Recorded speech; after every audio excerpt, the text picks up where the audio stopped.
Hello friends, मैं हूं अजीज। आप देख रहे हैं मूवी स्टॉक चैनल, जिस पर आज मैं रिव्यू करने वाला हूं in the lost land film को, जो कि जॉर्ज आर मार्टिन की शॉर्ट स्टोरी पर बेस्ड फिल्म है, जिसे थिएटर में काफी टाइम पहले रिलीज किया गया था और अब भी अगर थिएटर में लगी हुई है तो क्या आपको आपका समय 1 घंटे 40 मिनट के आसपास की फिल्म पर देना भी चाहिए या नहीं। उन सारी की सारी डिटेल्स पर तो मैं बात करूंगा ही, लेकिन उससे पहले अगर कहानी की बात की जाए तो कहानी पॉल W.S. एंडरसन के यूनिवर्स में जो उनकी वाइफ को लीड में रख करके बनाई जाती है, हाँ मिला जोविच की ही बात कर रहा हूँ, तो कुछ इस तरीके की है कि इस दुनिया में वो विच है और वो ट्रैवल करना चाहती है लॉस्ट लैंड के लिए, जहाँ पर मैजिकल पावर्स भी एग्जिस्ट करती है और हाँ काफी सारे ऐसे राज भी, जहाँ पर एक वेयरवुल्फ, जिन सबसे असल मायने में इस फिल्म की कहानी शुरू होती है, क्योंकि मिला जोविच के कैरेक्टर को उसे ढूंढ करके 6 दिन के अंदर ही अंदर खत्म करना है। जिस जर्नी के लिए वो हायर करती है बॉयज यानी के डेव बटिस्टा के कैरेक्टर को, जो कि एक हंटर भी है और समहाउ लॉस्ट लैंड से कनेक्टेड भी। ऑफिस के अलावा चर्च के लोग हाँ इस डिस्टोपियन फ्यूचर में डाले गए हैं, जो हो सकता है कि कुछ लोगों को ट्रिगर करे, लेकिन उनसे हटकर क्या ये जर्नी एक विच और हंटर कंप्लीट भी कर पाएगी या नहीं, और वो वेयरवुल्फ कौन है जिस सन से इस फिल्म की कहानी कैसे कनेक्ट करेगी और वो क्या मिस्ट्री है, उसका जवाब तो जैसे कि मैंने कहा आपको ये फिल्म देखकर ही मिलेगी, जिसे आप फैमिली के साथ नहीं देख सकते। इसके अलावा फिल्म के पोस्टर को देख करके तो उम्मीद पूरी तरीके से मर गई थी कि भाई ये क्या बाबा सिर बना दिया है। हाँ बिल्कुल वैसी ही सिचुएशन हो रही थी, जिसके बाद जाकर के इसके ट्रेलर को देख करके थोड़ी बहुत उम्मीद इस फिल्म से दोनों एक्टर्स को तो देख करके लग ही जाती है, और उसी के साथ साथ फिल्म के डायरेक्टर भी, जिन्होंने रेसिडेंट इविल को शुरुआत बहुत ही अच्छी तरीके से किया था, तो वहीं अच्छी तरीके से उसे बर्बाद भी, जिसके बाद जाकर के कह सकता हूँ कि उनकी जर्नी फिल्मोग्राफी के हिसाब से कुछ खास ज्यादा बिल्कुल भी अच्छी नहीं रही है। लेकिन उन सब में एक चीज अच्छी रहती है कि उनकी फिल्में टाइम पास करने के हिसाब से आपको समहाउ एंटरटेन कर जाती है। तो क्या अब ये फिल्म उस कॉलम को टिक भी करती है या नहीं, चलिए उन सारी की सारी डिटेल्स पर बिल्कुल स्पॉइलर फ्री बात करेंगे। जिन सबसे पहले बनेगी मेरी छोटी मोटी सी रिक्वेस्ट, जो की है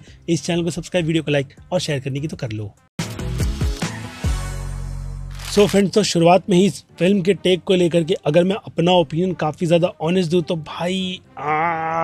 कुछ इस तरीके का था कि असल मायने में मेकर्स इस फिल्म को लेकर के बनाना और दिखाना क्या चाहते थे, क्योंकि ये फिल्म मुझे एक ऐसा मिक्स्ड बैग लगी कई सारी हॉलीवुड की ऐसी फिल्म का, जिसे इस फिल्म को देखते वक्त मैं बहुत ही ज्यादा मिस कर रहा था। चाहे बात अगर फिल्म के एक्शन डिपार्टमेंट की क्यों ना करो, तो आपको 300 फिल्म की बहुत ही अच्छी तरीके से याद आती है, क्योंकि वो स्लो मो टाइप वाले एक्शन इस फिल्म में यूज करते हुए ये बात बताई गई है कि डायरेक्टर बहुत ही ज्यादा आउटडेटेड है, जो इस तरीके के एक्शन को इस फिल्म में बिल्कुल भी ऑनेस्ट तरीके से नहीं दिखा पाते। लेकिन हाँ, ट्रेन वाला सीक्वेंस और उसके अलावा इस वर्ल्ड को एक्सप्लोर करती हुई जर्नी सीजी कैरेक्टर्स के साथ, जैसे कि मैंने कहा, ठीक ठाक सी लगती है, लेकिन उनका ट्रीटमेंट बहुत ही ज्यादा बुरा है, जिन सब पर यह फिल्म नजर डालना ही नहीं चाहती। और अगर नजर डालेगी तो डिटेल आपको, छोटे बच्चे होते हैं ना, उन्हें बैठा करके जैसे कहानी सुनाई जाती है छोटी से छोटी चीजों की भी, कि पेन गिर गए मैंने उठ करके उठा लिया, बिल्कुल उसी तरीके की स्पून फीडिंग वाली सिचुएशन ये फिल्म आपके लिए क्रिएट कर देती है। इसके अलावा वर्ल्ड पर डायरेक्टर की पकड़ यानी कि रिसर्च भी उतनी ज्यादा अच्छी नहीं थी, जिन्होंने इस पूरे वर्ल्ड को बहुत ज्यादा इन्फॉर्मेशन देने के चक्कर में पूरी तरीके से बर्बाद कर दिया। जिसमें अगर कोई चीज थोड़ा बहुत भी काम कर रही थी तो वो था डेव बटिस्टा के कैरेक्टर, जो समहाउ इस फिल्म में एक्टिंग कर ये बता रहे थे कि भाई हाँ मैंने पैसे लिए वो वसूल करके दे दूं, ताकि ऑडियंस भी फिल्म को देखने के बाद मेरे कैरेक्टर को बिल्कुल भी गाली ना दे। तो वहीं दूसरी तरफ मिला जोविच, भाई उन्हें क्या पता,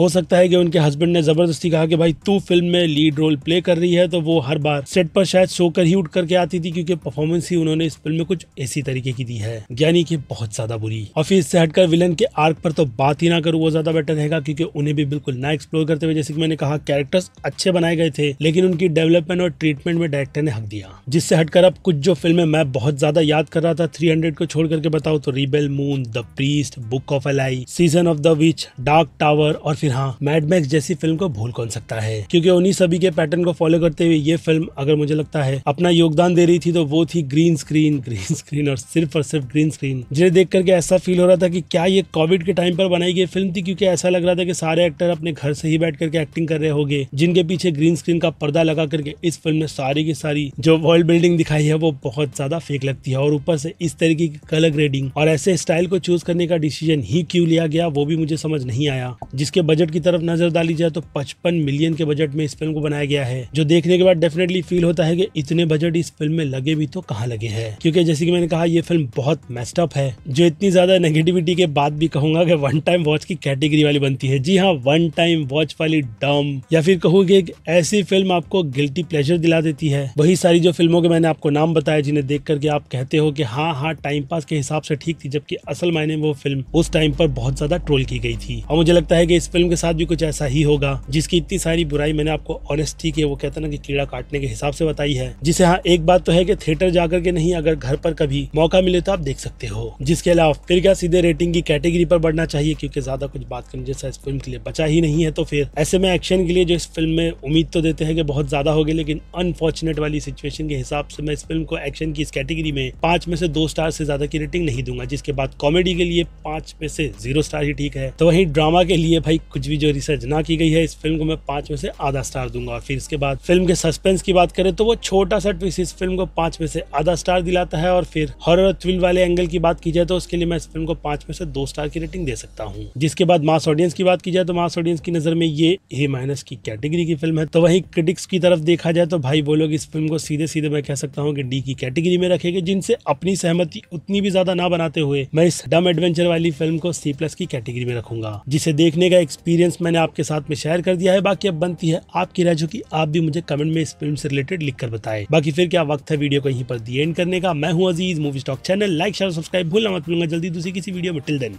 बाय।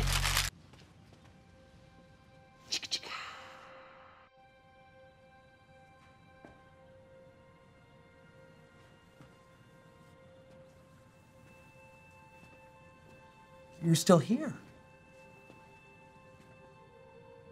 It's over.